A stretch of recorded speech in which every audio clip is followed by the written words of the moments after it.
देखिए, अगर आप लोग एक चीज गलती नहीं कीजिएगा कि कोई चीज पढ़ने के बाद उसको ये चीज पे थोपिएगा कि इसको बढ़िया से हम रिवीजन करेंगे, वो दिन कभी नहीं आता है।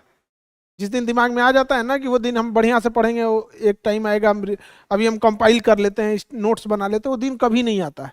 तो जो पढ़ रहे हैं उसको एकदम वाइंड अप करते हुए चलिएगा यहाँ पर।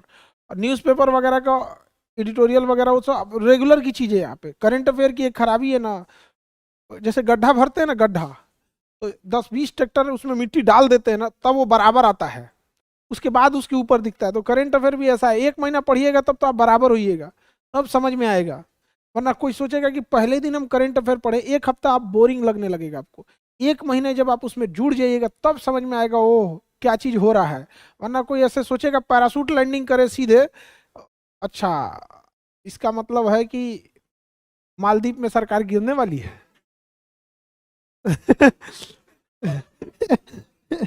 उसको को पता ही नहीं चलेगा वहां पे। वो एक लंबा प्रोसेस होता है उसका। जब आपको, अब ऐसे नॉर्मल समझिए, कोई बिहार का है उसको बिहार की पॉलिटिक्स इजीली समझ में आती है क्योंकि एक लंबे प्रोसेस से उसको देखते हैं। उसको अगर पूछेगा राजस्थान में सीएम चेंज, मध्य प्रदेश में सीएम चेंज हो गए, तो कहा ये तो चेंज होने के लिए होते हैं। उसको पता ही नहीं चलेगा भैया सीटिंग सीएम को हटाया गया है, तब कहेगा वो सीटिंग सीएम थे वो। क्योंकि आपको जब तक करंट अफेयर में पहले से नॉलेज नहीं है ना, थोड़ा बहुत आपको रहना चाहिए। तो 1-2 महीने आपको लगेंगे किस चीज में, उसको वाइंड अप करने में, आपको बराबर आने में। तो बेटर है आप ना थोड़ा थोड़ा देखते रहिएगा। अब एग्जाम के टाइम पे देखिएगा ना तो एग्जाम का प्रेशर हो जाएगा। तो अभी क्या है ना, नॉर्मल देखते रहेंगे तो आपको एक आदत सी पड़ जाएगी, अच्छा ये ऐसी चीजें होती है, फिर धीरे धीरे चीजें समझ में आ जाएगी। अभी आपने देखा होगा ईरान ने मिसाइल मार दिया था पाकिस्तान के ऊपर, बदले में पाकिस्तान ने भी मार दिया ईरान के ऊपर, मार दिया ना, दोनों आपस में लड़ गए थे यहाँ पे। अब नॉर्मल तो ऐसे लगे यार दोनों लड़ गए, दोनों में समझौता भी हो गया, बट इसमें बहुत क्रूशियल रोल किसने निभाया, चाइना ने। क्योंकि चाइना का इक्वल इंटरेस्ट है, वो इंडिया को काउंटर करने के लिए पाकिस्तान को रखा है और इंडिया को ही काउंटर करने के लिए ईरान को भी रखा है। अब हमारे दो साथी आपस में लड़ेंगे तो भाई मेरा तो काम है भैया चुप कराओ यहाँ पर। तो एक एट ए टाइम कैसे समझ में आएगा आपको। अब कोई पहली बार सोचा तो चाइना को क्या जरूरत है भैया युद्ध में छुड़ाने की, लड़ाई लड़ने दो यहाँ पर, तो वो नहीं होगा यहाँ पे। आपको एक धीरे धीरे एक बिल्टअप करना पड़ेगा, वो एक लंबा प्रोसेस होता है यहाँ पे। और अचानक से करेंगे तो कभी नहीं होगा। और ये बड़ा क्रूशियल रोल होते जा रहा है करंट अफेयर का, प्री से लेके मेंस में लेके इंटरव्यू से लेके हर जगह आपका रोल होते जा रहा है। अब तो इंटरव्यू में शुरुआत ही हो रही है, आधे क्वेश्चंस यही से न्यूज़पेपर पढ़े कि नहीं पढ़े, न्यूज़पेपर से उठाया उधर ही रह गया, समझ में आया कि नहीं। और इंटरव्यू एक बहुत बड़ा रोल, देखिए आपके सिलेक्शन में मेंस रोल निभाएगा। बढ़िया पोस्ट मिलेगा कि नहीं मिलेगा इंटरव्यू का मार्क्स डिसाइड कर देता है। तो काफी अच्छा मार्क्स हो जाता है ना वो इंटरव्यू वाला चीज में। मेंस आप अच्छा किए सिलेक्शन तो लेके आएंगे, इंडियन पोस्टल सर्विस दे देगा या कहीं ऐसा जगह देगा जो आपकी शायद चॉइस ना हो। तो कई बार ऐसा होता है ना, बिना चॉइस का जॉब करना और बिना पसंद की शादी करना बड़ा टेंशन चीज हो जाता है। भाई या तो मेल की जिंदगी क्या होती है, या तो ऑफिस में होगा अपने वर्क प्लेस पे, या तो घर में, दोनों उसके लिए वो जैसे उसकी जीवन जो है अर्धांगिनी उभी है, आधा ही कहा जाता है ना। तो एक तरह का जॉब भी है, तो आप सेटिस्फाई रह पाइएगा। अब किसी को फौज में जाना है, अब आप उसे रेलवे सर्विस भेज दीजिए, फाइनेंस सर्विस में, पागल रहेगा यार ये हमको कोई उसको आईपीएस लेना है चला जाएगा रेवेन्यू सर्विस में, अच्छा नहीं लगेगा। तो हर जगह आपको ध्यान रखना है यहाँ पे, और जो जी चीज़ें रेगुलर चीज़ें होती हैं उसको ध्यान रखना है आप। जैसे साइंस है, आपका साइंस बैकग्राउंड है तो बढ़िया है, जिसका साइंस बैकग्राउंड नहीं है वो थोड़ा सा आपको मेहनत करने की ज़रूरत है। कोई पढ़ने में तेज नहीं है इसमें, और ना ही कोई पढ़ने में कमज़ोर है। दो ही वर्ड होता है, एक लापरवाह एक जिम्मेदार।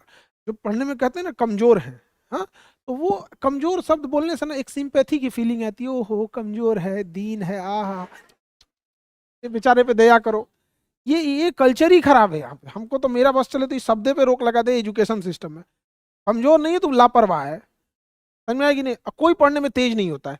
ऐसे जब बोलते हैं ना कि तेज है पढ़ने में, तो ऐसा लगता है इसके घर वाले हॉर्लिक्स पिलाए होंगे, बॉर्नवीटा खिलाए होंगे, अमीर घर में पैदा हुआ। नहीं नहीं नहीं नहीं, वो सिंसियर है, बचपन से ही सिंसियर है कि नहीं यहाँ पे।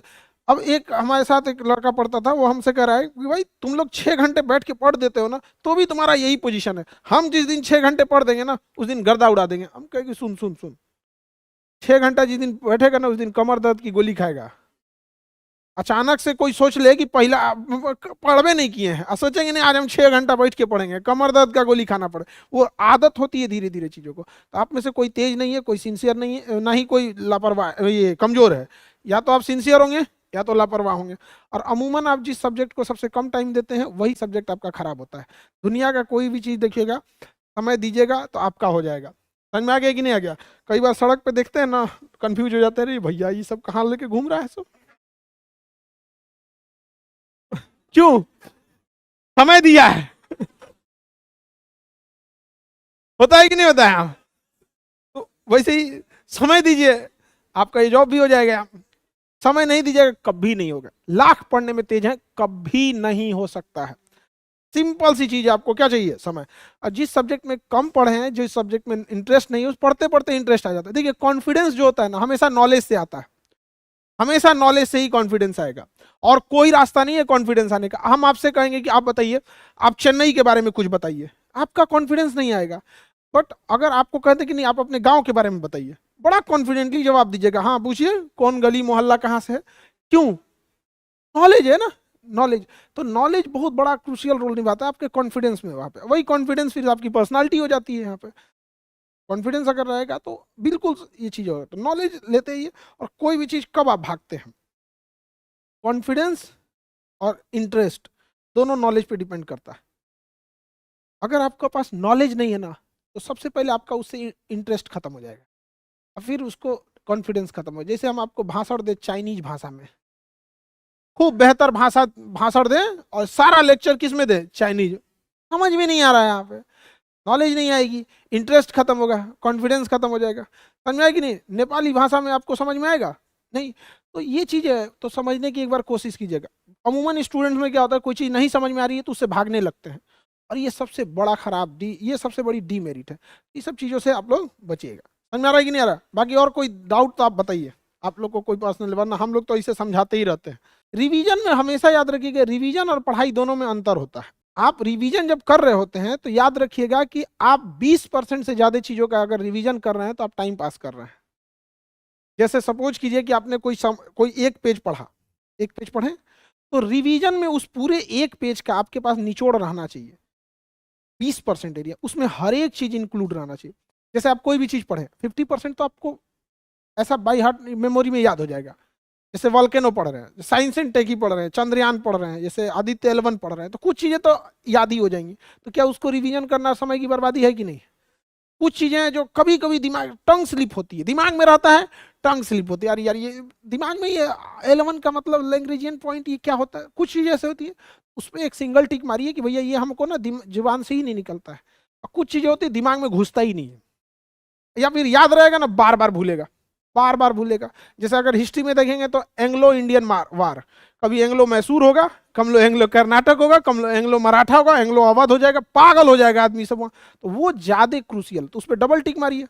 तो जिस पर डबल टिक है वो ब्रेन में उसको रखना जरूरी है, जिसपे सिंगल टिक है जबान पर, जिसपे कोई टिक नहीं उसको छोड़ के निकल जाइए। समझ में आ गया कि नहीं आ गया?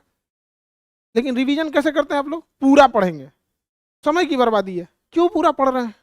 लाइन बाई लाइन कोई चीज कभी नहीं पढ़ी जाती ना। रिवीजन मतलब क्या? 20%, 20%, 10% एकदम। और कोई भी चीज पढ़ रहे हैं, एक पेज को अगर आप 5 लाइन में नहीं हटा सकते हैं रिवीजन के लिए, रिवीजन की कॉपी या फिर साइड में ही नीचे कुछ जिस्ट बना के रखे रहिए, खटाखट खटाखट उस चीज को, उस समराइज होना चाहिए किसी भी छोटी सी चीज का यहाँ पर। समझे? जैसे कभी किसी देखिए कोई भाषण देता है ना, तो क्या पूरा भाषण लिख के रखेगा? उसका कुछ की पॉइंट्स लिख देता है सामने कि अच्छा हमको इस चीज पे चर्चा करनी है। समझा गया? जैसे आप सपोज कीजिए कि आप एरिया के डिस्ट्रिक्ट मजिस्ट्रेट हो गए, आपको कहीं भाषण देने के लिए बुलाया गया, तो आप क्या पूरा लाइन बाई लाइन लिख के जाइए, कुछ की पॉइंट्स लिख लीजिएगा, कुछ डेटा जो भूलते होंगे वो लिख लीजिएगा यहाँ पर। जैसे सपोज कीजिए कि आप जिस एरिया में गए वहाँ सूखे की प्रॉब्लम है, तो वहाँ पर आप सूखा, ड्रॉट या फ्लड जो भी है वो एक बस हाईलाइट कर देंगे, फ्लड, तो आप समझ जाएंगे। पूरा लिखिएगा नहीं फ्लड, उसमें क्या की पॉइंट्स हैं वो सब चीज़ें, तो बस की पॉइंट देखिएगा बाकी। और पूरा रिवीजन अगर पढ़ रहे हैं तो फिर दिक्कत है। ठीक है? और कोई डाउट? हाँ, वो थोड़ा सा आपका ना बैकग्राउंड इशू आता है, समझ आए कि नहीं? तो क्योंकि ह्यूमैनिटीज से है तो थोड़ा सा क्या है कि शुरुआती बैकग्राउंड उतना क्लियर नहीं है। अब कोई साइंस टर्मिनोलॉजी वो क्या है ना कि आपको तो फिर बैकअप पढ़ के आना पड़ेगा। इसके लिए क्या है ना कि आपको 2 बार ना देखना पड़े, पहले से ही देख लीजिए। कि क्या टॉपिक आने वाला है, या फिर सर से पूछ लीजिए सर कल कौन सा टॉपिक आएगा, हमको थोड़ा पहले पढ़ना पड़ता है, मेरा साइंस उतना ठीक नहीं है। नॉर्मल, शर्माना नहीं है। अंग्रेजों से एक चीज सीखिएगा, उसके मुंह पे खड़ा होकर कहिएगा ना तुम इंडिया को लूटे हो, तो कह देगा हाँ, एक्सेप्ट कर लेगा, हाँ हाँ हाँ लूट लिए थे हम। तुम जलियांवाला बाग में तुमने पूरी तरह से मैसेकर कर दिया था, हाँ हो गया था उस time। और हम लोग में क्या होता है ना, थोड़ा सा अभी एक इंटरव्यू ले रहे थे एक आदमी को, उसका फर्स्ट चॉइस था आईपीएस, और पहले से वो किसी बैंक में जॉब में थे। तो घुमा फिरा के बता रहा था, अरे भाई बोलो ना कि आपको बैंक से अच्छा आईपीएस लगता है, इसमें शर्माना क्या है? तो नहीं सर बैंक का भी जॉब बहुत अच्छा है, बट हम ये सोचे, शर्मा क्यों रहे भाई, सामने वाला बूढ़ा हो गया उसी डिपार्टमेंट में बैठ गया। समझ में आ गया कि नहीं आ गया? आप एक्सेप्ट कर लिए, पहले से पढ़ के आइएगा, थोड़ा सा टाइम बचेगा। ठीक है, और कोई डाउट? हाँ हाँ, पहले तो देखिए, पहले आपको थोड़ा सा नॉलेज ले लीजिए। जो सब्जेक्ट खत्म हो गया है पहले उसको प्री के हिसाब से पढ़िए, जब जैसे खत्म हो गया अब उसका आंसर राइटिंग करिए। शुरुआत में कभी आंसर राइटिंग सही नहीं हो सकता। आंसर राइटिंग वैसे ही है जैसे पानी में तैरना है।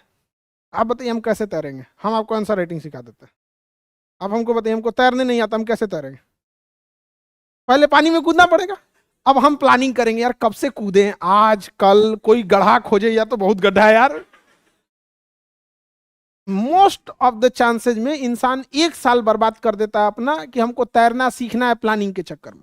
सबसे आसान तरीका, आज गए गांव का जो नॉर्मल गड्ढा था उसी में ट्राई मार दिए, जिसमें डूब ना सके, ना भी आए तो डूब ना सके। फिर धीरे धीरे धीरे धीरे बढ़ाते गए, 10 दिन में सीख जाएंगे। वैसे ही आपको कुछ नहीं करना है, जो लिखना चाहते हैं आज लिखिए, छोटा सा टॉपिक लिखिए, ठीक है? और कोशिश कीजिए कि कम चीजों में ज्यादा बातों को लिख सके आप। उसका सहारा कैसे लिख सकते हैं? कभी न्यूज़पेपर से कोई कटिंग लीजिए, पहले पढ़ लीजिए, एडिटोरियल पढ़ लीजिए।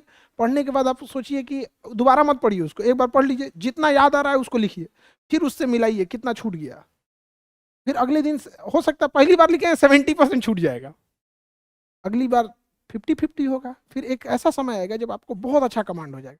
दूसरा कोई रास्ता नहीं है, जब तक आप लिखिएगा नहीं कोई नहीं आंसर राइटिंग सुधार सकता, चाहे कितना भी दिमाग लगा दिए। नॉलेज अलग चीज होता है, लिखने, हाँ लिखने के टाइम एक जरूर कीजिएगा, लिखने से पहले कुछ टॉपिक हाईलाइटेड कर दीजिएगा, एक एक वर्ड में, हाँ ये चीजों को लिखना है। समझा? जैसे भूकंप पे लिख रहे हैं तो ह्यूमन की वजह से क्या हो सकता है, जैसे डैम बनते हैं, रिजर्वायर बनते हैं, या फिर एटॉमिक जो रिएक्टर होते हैं, या फिर ब्लास्ट करके जो टेस्ट किए जाते हैं वो सब। तो पहले topic by topic, topic by topic, फटाफट फटाफट एक लिख दीजिएगा। अगर आपके पास 20 टॉपिक है ना, 20 पॉइंट्स है ना, आपका आंसर कंप्लीट। क्योंकि जो बच्चा प्री पास करके मेंस में पहुंचा है, अगर उसको 20 पॉइंट्स ही लिख देते हैं तो पॉइंट्स पे आराम से वर्ड सेंटेंस बना बना के कंप्लीट कर देगा। दिक्कत कहाँ आती है पता है? थॉट्स में गायब हो जाता है। पॉइंट्स उसके पास रहना चाहिए, ठीक है? और कोई दिक्कत? ऑप्शनल, देखिए ऑप्शनल टोटल जितने हैं ना, उतना टोटल ऑप्शनल हम लोग ये गारंटेड नहीं कर सकते कि जितने ऑप्शनल के पेपर आप कोई हर सब्जेक्ट लेके, तो पॉसिबल नहीं है। लेकिन मैक्सिमम जो फेमस, जो ज़्यादा बच्चे प्रीफर करते हैं वो सारे ऑप्शनल चलेंगे। But A to Z optional की हम लोग गारंटी, अब आप समझते हैं मजबूरी, तो कुछ चीज़ें आप लोग को सेल्फ भी देखना पड़ेगा, ठीक है? देखिए साइड बुक्स, जब भी बुक्स रखिएगा साइड बुक, तभी आपको अच्छा लगेगा जब आपके पास कोई नॉलेज है। आप बाजार में 2 बुक्स खरीदने जाइए, सपोज कीजिए कि आपको नेपाली लिटरेचर की एक बुक लेना है, और आपका फेवरेट सब्जेक्ट कौन सा है? हिस्ट्री। एक हिस्ट्री की बुक खरीदनी है, और नेपाली लिटरेचर का खरीदना है। आप कभी जस्टिफाई नहीं कर पाइएगा कि कौन बुक अच्छा है या खराब है। तो किसी भी बुक को लेने से पहले पहले उसका नॉलेज होना चाहिए। बुक हम क्यों लेते हैं? कि हमारे नॉलेज को इन्हांस करे। आपको कुछ पता ही नहीं है तो कोई भी बुक लीजिएगा तो इन्हांस होने लगेगा। नोट्स हमेशा, अभी आपको बताएं वो चीज बताएं जो भूलते हैं। 2 ही चीज का नोट्स होना चाहिए, एक जिसे दिमाग भूलता है, एक जिसे टंग स्लिप होता है। समझ में आ गया कि नहीं आ गया?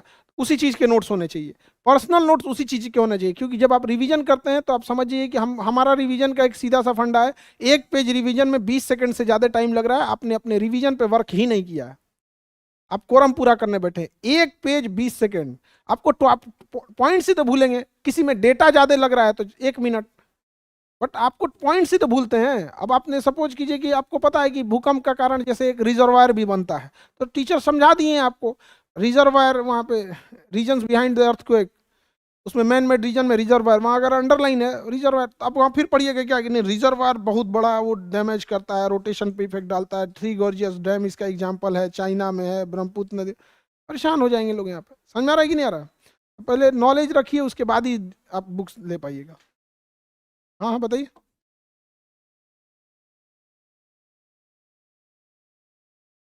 दो सब्जेक्ट पढ़ने में 6 घंटे लग जाते हैं। क्लास के छोड़ के बताइए, आप क्लास को भी काउंट कर दिए हैं। हाँ हाँ, थोड़ा सा टाइम आप ज्यादा ले रही हैं, 6 घंटे। तो दो सब्जेक्ट में 3 घंटे बहुत ज्यादा आप ले रहे हैं, उसको थोड़ा सा समराइज। हाँ, सी सेट तो प्रैक्टिस की चीजें उसमें लगी जाते हैं यहाँ पे। तो थोड़ा सा आप उसी चीज को थोड़ा सप्रेस कीजिए। और आ, आपके साथ में जो भी पढ़ने वाले हैं वहाँ पे, तो एक बार जरा डिस्कस करके टॉपिक वाइज की थोड़ा सा इस पे वो बड़ा मुश्किल हो पाता है। हाँ सो रूममेट सो जाती है, यही एक समस्या है। एक बढ़िया मतलब ढूंढना बड़ा मुश्किल होता है यहाँ पे, कि हम एक टॉपिक बता रहे हैं। हम लोग जब पढ़ते थे तो क्या होता था कि एक सामने वाले को बोलते तो सुनो तुम ये टॉपिक पढ़ के आना, तुम हमें समझा देना और हम तुम्हें समझा देंगे। हम कभी बढ़िया से करके जाते थे, गधा वो कुछ करके नहीं आता था और टाइम पास करता, ये ऐसे हो जाएगा ऐसे हो जाएगा, सामने ही पढ़ता था, देखता था आने में 5 मिनट हो गया, 5 बारी देख लो कुछ होने में यहाँ पे। ये थोड़ा सा है। तो ग्रुप स्टडी अच्छा होता है, बट जब जब तक इंटीग्रिटी और एथिक्स बरकरार है तब। अदरवाइज में आपको खुद से थोड़ा सा टाइम मैनेज करना पड़ेगा। जो चीज़ जैसे इतना लंबा भी टाइम नहीं लीजिए, पूरा line by line topic by topic है, थोड़ा सा हो जाता है स्टार्टिंग में। पर्सनालिटी और थिंकिंग के लिए, पर्सनालिटी तो भाई अपना नॉलेज से आते आते धीरे धीरे सही होगा। थिंकिंग में क्या चीज डेवलप करना चाहते हैं, ये सब चीज कभी मत सोचिएगा। समझ में आ गया कि नहीं आ गया? जैसे आप करें कि सोचना चाहिए कि डीएम बनने के लिए क्या क्या होना चाहिए, ये सब चीज दिमाग से ही निकाल दीजिएगा। आपको बस चुपचाप पढ़ाई करना है। आपका मेन गोल होना चाहिए मेंस में अच्छा मार्क्स लाना। बट आपका गोल क्या है? डीएम बनना नहीं, अच्छा मार्क्स लाना है। समझ में आ गया कि नहीं? एक बात बताइए, हम बाजार से आम का पेड़ खरीद के लाए, मेरा गोल होना चाहिए इस पे कीड़े इंसेक्ट ना लगे, प्रॉपर खाद हो। कि मेरा ये गोल होना चाहिए इसमें आम लगेगा कि नहीं लगेगा? कभी नहीं होगा वहाँ पे। फिर हम बीज के प्रोसेस छोड़ देंगे। अगर उसको इंसेक्ट से बचा लिए, प्रॉपर उसको हम फीडिंग करा दिए, फर्टिलाइजर मेंटेन रखें, बड़ा होने के बाद क्या निकलेगा उस पर? आम ही तो निकलेगा। कहेंगे जा इस पे अमरूद निकल गया। अब यूपीएससी आप निकाले हैं तो ऐसा थोड़ी ना कि आपको फिर तब कहेगा कि नहीं अब ट्रेन चलाइए। क्या देगा आपको? डिस्ट्रिक्ट का ही कोई ना कोई देगा, और रैंक पे डिपेंड करता है। आजकल ना ये चीज बड़ी गड़बड़ी है बच्चों में, वो सीधे देखते हैं रिजल्ट, रिजल्ट कभी नहीं। आप समझिए, ईमानदारी से काम कीजिए यहाँ पर। ठीक है, वो प्रोसेस थिंकिंग उनकी सब चीज निकाल दीजिए, इंटरव्यू में सोचिएगा। बस वही तो अभी हमने उनको बताया था कि लिखने से पहले पॉइंट्स लिखा कीजिए, कि किस पॉइंट्स पे लिख रहे हैं आप पॉइंट्स नहीं लिखते हैं। ठीक है, आप सीधे चालू हो जाते हैं। सीधे कब चालू हो जाएगा? जब बहुत काम कर लीजिएगा तब। जैसे हम लोग को लिखना होगा, सीधे चालू हो जाएंगे, दिन भर का वही काम है हम लोग का। आप समझ रहे हैं ना? तो हम लोग के लिए होता है, अरे कौन थिंकिंग में टाइम बर्बाद करे, वो भी नहीं, क्योंकि हम लोग थिंकिंग करके रख चुके हैं। दिन भर का वही काम है। आप लोग ना नए आते हैं, हम लोग के लिए फिर वही आता है, ओ भैया अब ये बैच में फिर बताओ, देखो बच्चों। एकदम मोनोटोनस हो जाता है, अजब टाइप का हो जाता है। भाई वही चीज पढ़ाए हैं, फिर वही बताना है। वो तो है कि चेहरे अलग अलग रहते हैं ना, तो उनके अंदर जो एक जिज्ञासा रहती है, क्यूरियोसिटी होती है, हमें ये समझना है, तो वो एक मोटिवेशन मिलता है। वरना अपने आप में जब हम लोग सोचते हैं यार यही तो पढ़ाए थे पिछली बार में भी, फिर यही बताना, कितनी चीजें आप नया कर सकते हो? 10%। जैसे करंट अफेयर है, उसमें 100% नया होता है, बट हिस्ट्री ज्योग्राफी अपने आप में एकदम कंप्लीट है। कुछ आज चीजें जोड़ सकते हैं जो करंट रिलेवेंट है, बाकी अब क्या ही जोड़िएगा यहाँ पे। ठीक है, सोशियोलॉजी ऑप्शनल चलेगा जी, धर्मेंद्र सर लेंगे। हाँ, एंथ्रोपोलॉजी भी चलेगा। ऑप्शनल सारा मार्च से देखिएगा, ठीक है, अभी नहीं। क्योंकि देखिए ऑप्शनल को भी एक वो होता है ना कि एक जब उसका पैटर्न बन जाएगा तभी चलेगा। ठीक है, चलिए बेस्ट ऑफ लक, आप लोग बढ़िया से आगे बढ़िए।